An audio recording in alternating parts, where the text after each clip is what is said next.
Are you ready for a paradigm shift in interior design? Then stay tuned.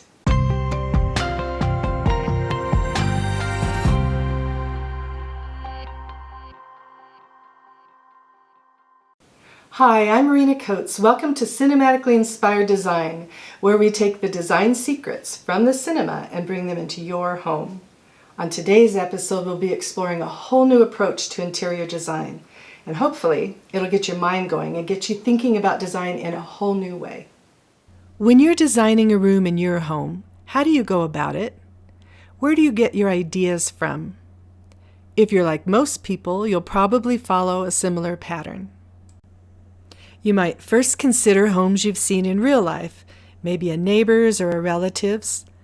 Or you might draw on inspiration from magazines, TV design shows, or home shows. Through this process, you narrow down what you like and what you don't like. And you'll likely become aware of current trends, what's in and what's not. That's what most people do. But what if I were to tell you that there was a different way? In fact, what if I showed you a significantly better way? A process that could guarantee an end result that was more beautiful to you, more satisfying, and more unique than anything you could create using the other methods. Design that tells your story and creates the feeling you want to have in your home. And most importantly, it would feel right, just the right fit, like a comfortable old sweater that you never want to throw away, a home where you could always feel right at home. How would you like to learn the design principles that would reliably create that type of mood or feeling? Principles that ignore the trends, but instead focus on you and the kind of home that uniquely fits you. A home that moves you, that makes you feel something. A safe place, a place of comfort, a place of refuge. And in these times, we could all use a little refuge from the storm. Now here's the magical part, and maybe the surprising part. What if I told you that all of those things were already there, right inside of your head? Just waiting for you to turn the switch on, waiting for you to tap into it. In fact, you're the only one who can, the only one capable of accessing those treasures. So instead of taking a page out of a magazine, take a page out of your own book. Sound impossible? Well, it's not. And in fact, it's what this episode is all about. What I'm talking about represents a paradigm shift in how we go about designing a room or an entire home. A new way of looking at things, a new way of looking at design, and one that resonates at a distinctly deeper level. Let's get started. But to do that, we're first going to have to take a little trip, a trip down memory lane, your memory. Do you remember the speech from the movie Field of Dreams, when the character Terrence Mann, played by James Earl Jones, is gazing out over a baseball field carved out of Iowa farmland as he envisions what will happen there? People will come, Ray. They'll come for reasons they can't even fathom. They'll arrive at your door as innocent as children longing for the past.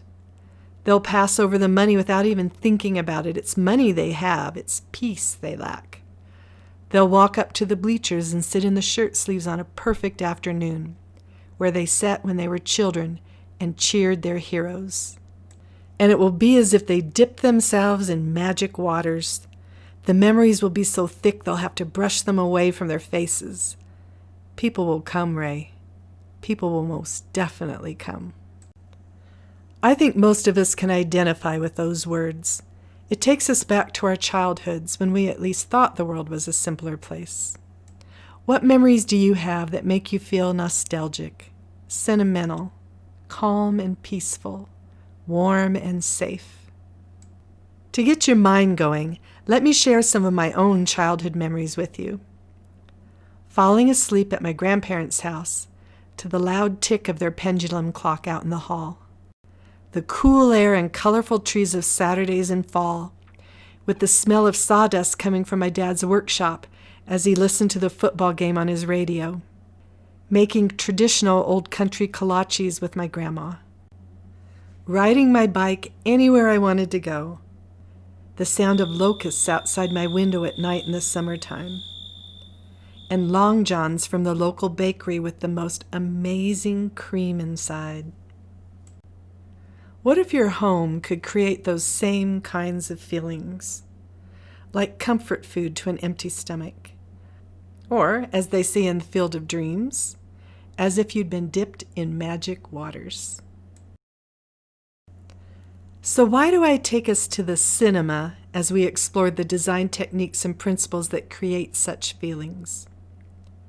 Because they are masters at it, the masters of creating a mood and of telling the story of the people that live in those homes, the masters of making us feel something through design.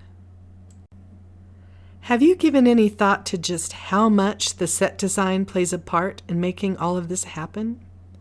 In creating a mood, making us feel something, and telling the story of the people who live there. Set designers basically have 2 hours to tell us everything we need to know about the characters, to create a mood and set a tone for the film. So they have learned, or actually been forced to learn, how to condense down design so that it has the greatest possible impact. I want you to be able to do this in your own home. I want you to be able to skillfully create the feelings you want there. In other words, I want to teach you those skills. They aren't rocket science. They can be learned, and easier than you might think. I want to teach you those skills so that you can tell your own story through design. Many viewers have asked about my own background and what led me down this path. I'll share some of that with you now. After my children were grown, I went back to school and got a degree in architecture. That led to me doing residential and commercial work, including one of my favorite projects recently, where I designed the Chimp Village and some other buildings for the Los Angeles Wildlife Way Station. I want you to know that even with that project, I still used the principles of cinematically inspired design. These are universal principles that can create the mood and tell the story of whoever you are designing for, even chimps.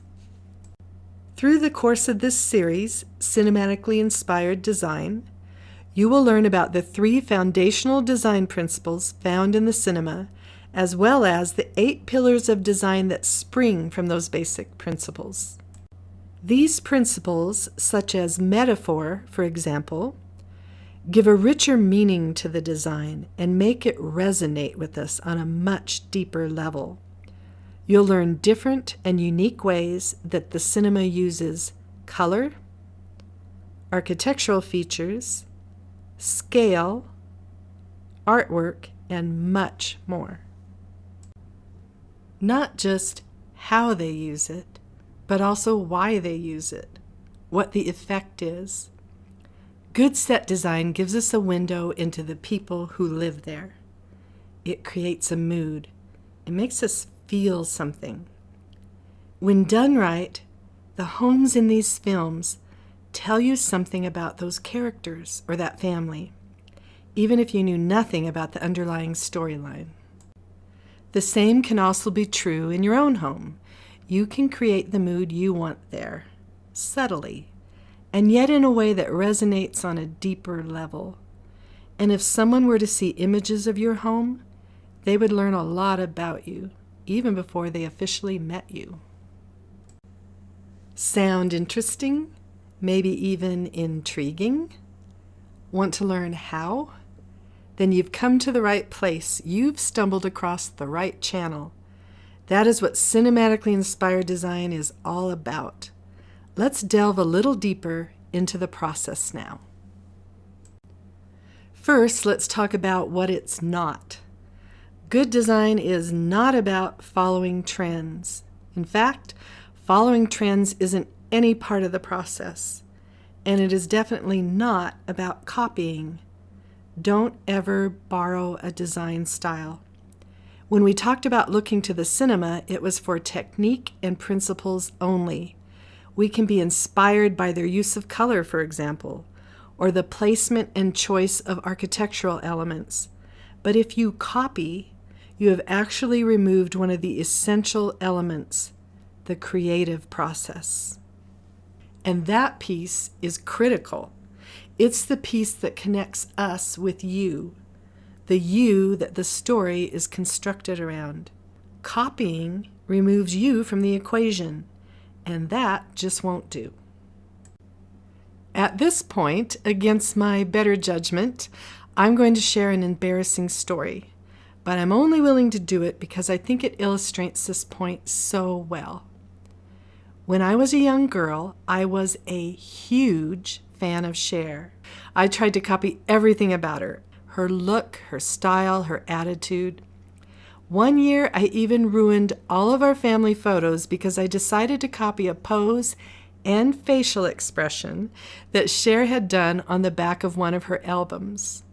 And of course, I had to copy her singing style. One day, I asked a friend of mine to listen to me sing.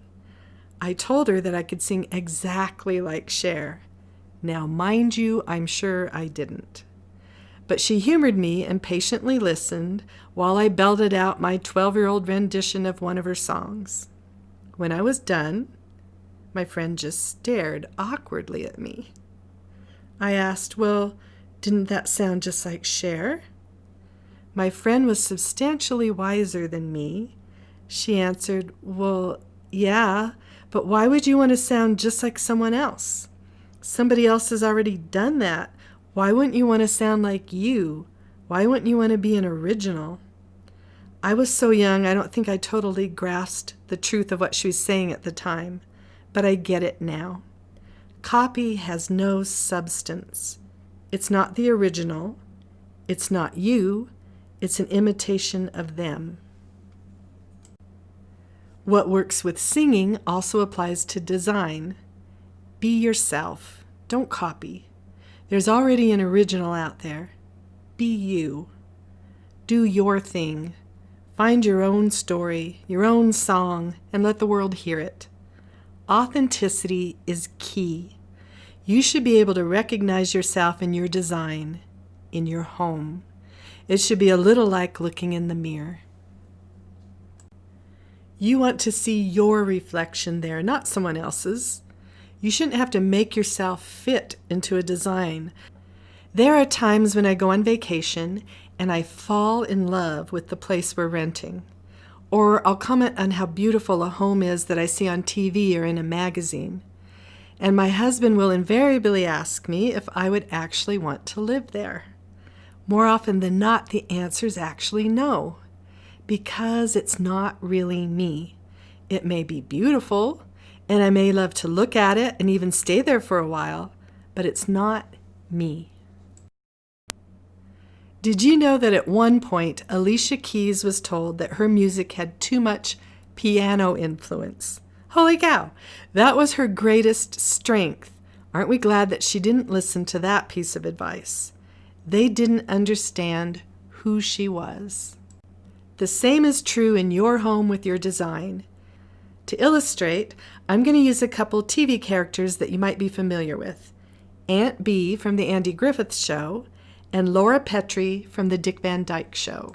I chose them because these shows ran on TV during the same time period, which means they also took place in the same design period, and yet the characters and their situations were very different, and hence the design was too. You might think since they both took place in the 60s that the set design would be similar. It wasn't. So much so that if Aunt Bee were to walk into Laura's kitchen, she would have looked completely out of place. And if Laura were to enter Aunt Bee's kitchen, she would have also looked ill-suited for the room. It doesn't mean either design was right or wrong. It just means that the design should fit the person. Now, here's a question for you. If you were a character in a movie, how might a good set designer convey who you are and your story to the audience. What would that set look like? Alfred Hitchcock said, if it's a good movie, the sound could go off and the audience would still have a perfectly clear idea of what was going on. A corollary principle is also true. If a movie has good set design, without knowing the story, you would still have a clear idea of who the characters are and the mood or tone of the film. Why wouldn't you want your home to tell your story, for it to express the mood you want there? After all, of all places, a home should be a place where you feel right at home. The cinema has mastered the art of telling a story and creating a mood through set design, and a big part of that is attributed to the design principles that they use. Some of these principles that I've covered in past episodes of cinematically inspired design include color beyond, color saturation, color dispersion, architectural features used to both define spaces and add character, the importance of the scale of the items in a room, incorporating the view you have outside of your window with the design you have going on inside. But there is so much more than you can imagine, and these skills are not hard to apply once you learn them. I want to teach you how to find those things that will reliably create the feeling or mood that you want in your home. I'll show you how to break it down and analyze it, so you come away with a home that tells your story, that's unique, and if in the end it moves you, it's working. A movie can have great actors, a great script, great cinematography, and elegant costumes, but it still wouldn't achieve its end goal. It wouldn't have the desired effect unless it had a direction it was headed. They need to know the end from the beginning before they even start. And so, good set design starts with a storyboard. Before any good movie starts filming, the production designer actually draws up something called storyboards that show all of the critical scenes in the movie. But they don't just stage the scenes, they also help set the mood of the film. They give the movie its distinct look and feel. For instance, in Gone with the Wind, they actually made 1,500 watercolors beforehand. And you can see in the final result, when we actually watch the movie, that those paintings actually help set the tone for the film. Look at these side-by-sides of the paintings next to similar scenes from the movie. They have the same feel to them, don't they? In an upcoming episode of Cinematically Inspired Design, I'm going to teach you how to make your own design storyboard. I'm not referring to a normal interior design color board, but rather a storyboard of who you are in terms of design. Why is it important that your home tell your story and create the mood and feeling you want there? Because that is when your home can become like the places we talked about in the beginning, a place that feels peaceful, comforting, warm, and happy, all those feelings we discussed earlier. I will teach you how to turn your home into comfort food. And let's face it, who doesn't love comfort food? Your storyboard is where you'll figure out what things reliably create those same feelings. You'll notice that I've used that phrase several times, reliably create. I use those words for a reason. If you learn these principles and apply them, they will reliably work for you. You already have a story. You just need to learn how to bring it to life. You can't force the creative process, but there are things you can learn to help facilitate it. I'm going to guide you along in that creative endeavor. Let's do this. Abandon other people's stories. Let's start telling your story. If you do, it can't help but be timeless. In an upcoming episode of Cinematically Inspired Design, we'll be learning how to create our own storyboards. I'll break it down for you step by step, cookbook fashion, easy peasy. But until then, that's a wrap. See you next time on Cinematically Inspired Design.